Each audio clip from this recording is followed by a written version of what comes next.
An accident caused a massive explosion in a military lab, and a powerful electromagnetic pulse swept across the entire island. In a matter of seconds, this terrifying shockwave claims the lives of every living creature on the island. What was eerie is that this lethal pulse could affect the human nervous system, enabling a small number of people to retain some mobility after death, thoroughly becoming undead creatures, and some of them even became violent. The military wanted to restore the disaster zone as soon as possible, so they called for volunteers from all over the world to come and perform cleanup work. In order to find her husband Mitch, who was attending a conference in the disaster zone at the time, Ava came here alone and became a volunteer. The group travels by bus to a small town. The military divides the volunteers into pairs, instructing them to clear corpses from every house. It was specifically emphasized that if they discovered any traces of abnormal individuals who had come back online, they must immediately light a flare. They must absolutely not attempt to talk to them. The military would send someone over to clear them out. Soon, Ava and her partner begin searching a house. The interior is remarkably tidy. Clearly, the explosion's impact on the buildings here was minimal. There is still uneaten food on the dining table, suggesting the family had just finished lunch when it happened. Ava initially hopes they were lucky enough to escape, but she freezes the moment she steps into the backyard. The bodies of the family were just lying there quietly. It wasn't until her partner walked over that Ava snapped back to reality. Together, they carry the bodies to the lawn outside. As corpse after corpse is removed from the houses, the cruelty of the disaster is bloodily etched into the volunteers' minds. Staring at a dead girl about the same age as his own child, Ava's partner can no longer withstand the immense pressure. I need to go. I need to hug my girls. The partner's departure was like a domino effect, causing more and more volunteers to beat a retreat. They were unwilling to face these tragic scenes. But Ava cannot leave. She must find her husband. She teams up with a man named Clay to form a new squad. They continue searching every house in the town. Their initial hesitation turns into numbness as they encounter more and more bodies. However, while searching a warehouse, Ava notices a trail of bloody footprints on the floor. They followed the footprints and finally saw what people called the ones who came back online behind a shelf. Clay doesn't hesitate. He rushes outside and lights the signal flare. Ava, however, stares in terror at the corpse before her. Its mouth twitches incessantly, as if it is trying to convey something. Ava quickly turns away, walking out of the warehouse with a complex expression. She worries her husband died in the disaster, but she is equally terrified he might have turned into one of these things. Just then, several soldiers rush past her. Accompanied by a burst of rapid gunfire, the undead inside thoroughly lost its life. After finishing the work there, Ava sits on the ground, watching a truck dump bodies into a pre-dug pit as if they were trash. Ava felt incredibly anxious in her heart. She wanted to find her husband as soon as possible. However, the city where he was located had received the most severe impact, and the military had temporarily designated it as a quarantine zone. Ava decides to break away from the team and act alone. She spends a few days meticulously planning her route. However, just as she attempts to sneak away under the cover of night, a female officer spots her. Ava claims she just wanted to get some fresh air. Although the officer sees through the lie, she doesn't expose her, knowing that many volunteers are here solely to find their families. With her escape plan foiled, Ava goes to a bar to drown her sorrows. She spots her partner, Clay, in a corner. After some small talk, Ava begs Clay to help her get to the quarantine zone to find her husband. Clay doesn't understand why she would do this. The impact in the quarantine zone was far more severe. Survival is impossible. At best, anyone there would be a mindless undead. But Ava tells him that when she saw the undead earlier, it looked like it wanted to say something. She is convinced they still retain a shred of consciousness. Since soldiers execute the undead on sight, she is desperate to find her husband quickly, regardless of his condition. Clay originally wanted to flatly reject Ava's request, but Ava's action of risking her life for her lover moved him. After hesitating again and again, he agreed. The next day, they find an auto repair shop. Bodies are strewn everywhere. It seems volunteers haven't cleared this area yet. Inside the workshop, they find a motorcycle. With a vehicle secured, they need to confirm their route. Ava takes out a map and explains her plan to Clay. Unbeknownst to them, a corpse on the floor is slowly opening its eyes. After the route was settled, Clay intended to go refuel the motorcycle first. As soon as he leaves, Ava hears a strange noise from the corner. Sensing something was wrong, Ava immediately took a flashlight and walked towards the direction of the sound. The piercing sound of grinding teeth makes her hair stand on end, but to verify if the undead retains consciousness, Ava can't help but ask a question. Can you hear? What are you doing? Get away from it! Hearing Clay's shout, Ava snapped back to reality and hurriedly ran outside. Afterwards, they rode the motorcycle and drove quickly along the highway towards the quarantine zone. The road is littered with cars that crashed when the disaster struck. Before long, they spot 2 military patrol vehicles ahead. They quickly hide behind a car. Suddenly, Ava sees a man slowly walking toward them nearby. After observing carefully, she realized that person was actually an undead. A crisp gunshot rings out. Passing soldiers have opened fire. Fortunately, the military vehicles speed past without noticing them. Having experienced what just happened, they dared not delay any longer and immediately got on the motorcycle to rush towards the quarantine zone. As they get closer, the environment deteriorates. The air is thick with dust and smoke, making breathing difficult. They had to find 2 respirator masks in a nearby town before they could continue their journey. Crossing a forest and reaching a hilltop, they finally see the city below. Plumes of smoke shrouded the sky like giant dragons, accompanied by crimson flames, outlining a scene akin to hell. Luckily, they find a place to rest before nightfall. After a night of recovery, they check the map and see only 19 kilometers remain. But just as they were preparing to hit the road again, an undead suddenly appeared before their eyes. Although one of its legs is severed, it continues to walk toward them step by step. Clay tries to tell it to back off, but the undead instantly goes berserk, roaring and charging at them. Clay and Ava were quite frightened by this scene. Clay hurriedly picked up a stool to defend himself. Fortunately, a soldier named Riley hears the commotion and arrives, taking the undead out with a single shot. Riley stated that as time passes, these undead will gradually become agitated and aggressive. The only effective method is to kill them thoroughly. Immediately after, he took out a dagger and stabbed the undead on the ground, which was still moving, to finish it off. Riley then asks why they are there. With no choice, Ava reveals their purpose. Riley doesn't give them a hard time. He agrees to let them go, but first, he insists Clay help him bury the body. To ensure Ava doesn't run off, Riley locks her in a room. While waiting, Ava unwittingly fell asleep and dreamed of the scene when she separated from her husband, Mitch. The atmosphere in the dream is not warm,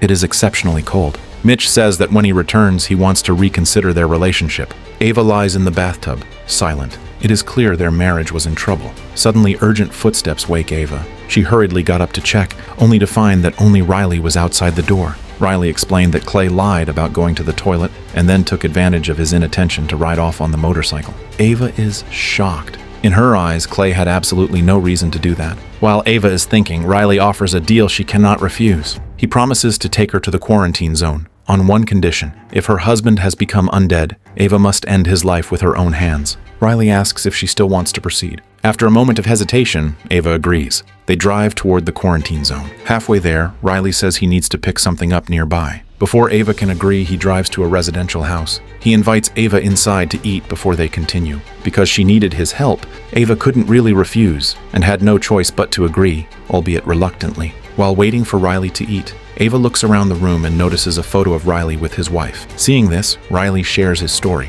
When the disaster broke out, he was training at a different military base and luckily survived. But his pregnant wife, Katie, died tragically in the EMP blast. Listening to Riley, tears well up in Ava's eyes. Their experiences are so similar. This disaster has brought nothing but the pain of losing loved ones to ordinary people. Ava thought of her husband, so she couldn't help but ask, When are we leaving? Soon. Before we get going, there's something I need to ask you.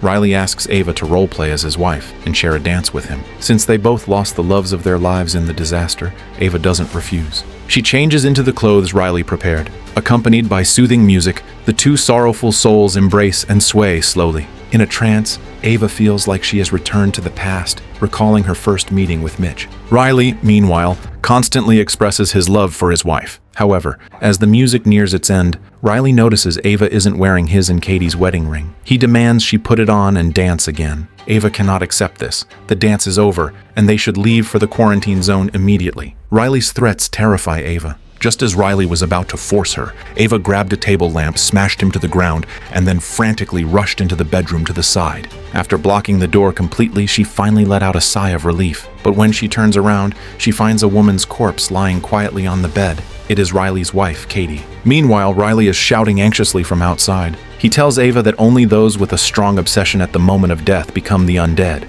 Everything he is doing is an attempt to awaken his wife's consciousness. No matter what Riley says, Ava refuses to open the door. Enraged, he begins to batter the door. However, Ava has already escaped through the window, intending to head to the quarantine zone alone, but as she tries to return to the living room to grab the car keys, Riley spots her from upstairs. Seeing him give chase, Ava decides not to risk it and scrambles into a nearby warehouse to hide. Riley follows close behind. Ava is so nervous she dares not breathe. The stagnant air feels like a dagger hanging over her head. As the flashlight beam sweeps across the room, Ava realizes the warehouse is filled with countless locked-up undead, all staring at her with ferocious expressions.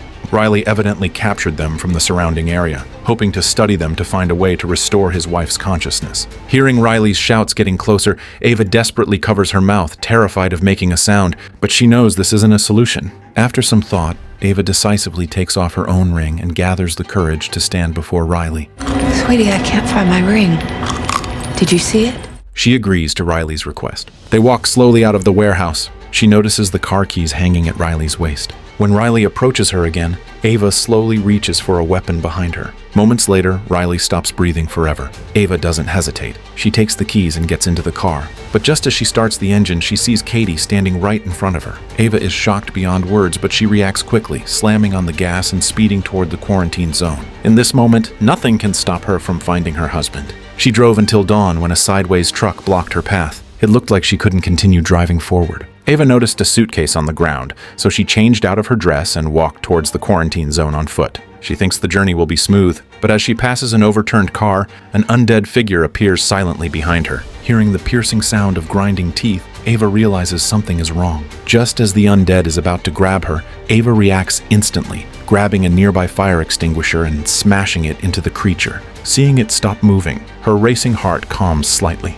However, before she could recover, it came back to life again. She used all her strength to smash it twice more, finally neutralizing the danger. Not long after, having composed herself, Ava sets off again, thankfully encountering no further threats. That night, she finds an RV to rest in. Shortly after falling asleep, a strange noise wakes her. Ava carefully walked out of the RV to check, only to find an undead holding a shovel digging a pit in the ground. The undead merely glances at Ava, then returns to his work, showing no intention of attacking her. After observing for a few hours, Ava finally understands his purpose. She helps him push the bodies of his family into the pit. But after doing this, the undead showed no intention of coming out of the pit. In a trance, Ava thinks she sees her husband. After coming to her senses, she realized it was that undead looking at her with begging eyes. Ava understood what he meant, so she silently picked up the shovel nearby and sent him to reunite with his family. Then she buried the family together. Perhaps this was the obsession of this undead after death. The next day, dragging her exhausted body,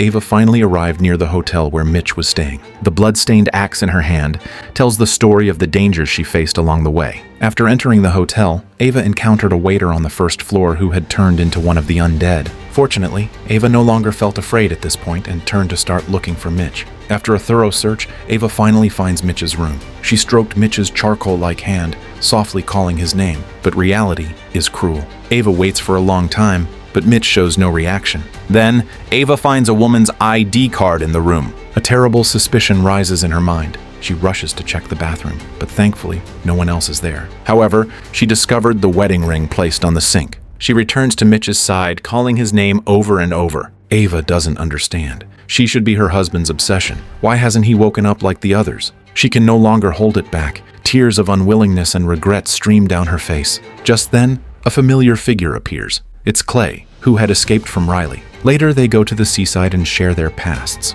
It turned out that Ava had previously proposed to her husband that she wanted a child, but Mitch's career was on the rise and he couldn't take care of her, so he decided to wait a bit longer. They had a massive fight. In her anger, Ava had an affair and told her husband about it just before he left for his trip. Immediately after, the disaster broke out. Driven by guilt, Ava had been frantically searching for Mitch. She wanted to make up for her mistake, but Mitch never gave her the chance. He never woke up. Hearing Ava's story, Clay reveals he has a beautiful wife and a lovely daughter, but they refuse to be around him. To prove he isn't a selfish jerk, he came here to volunteer. Having unburdened their hearts, Ava places Mitch's body on a small boat, ending their relationship with a burial at sea. Ava and Clay then begin their journey home, but not long after, their path was blocked by an undead. Ignoring Clay's warnings, Ava gets out of the car because she recognizes the figure. It is Katie. Seeing Katie's blood-stained dress, Ava instantly realizes something. She scans the surroundings and locks her gaze on a nearby ruin. Seeing that Ava understands, Katie turns and walks away.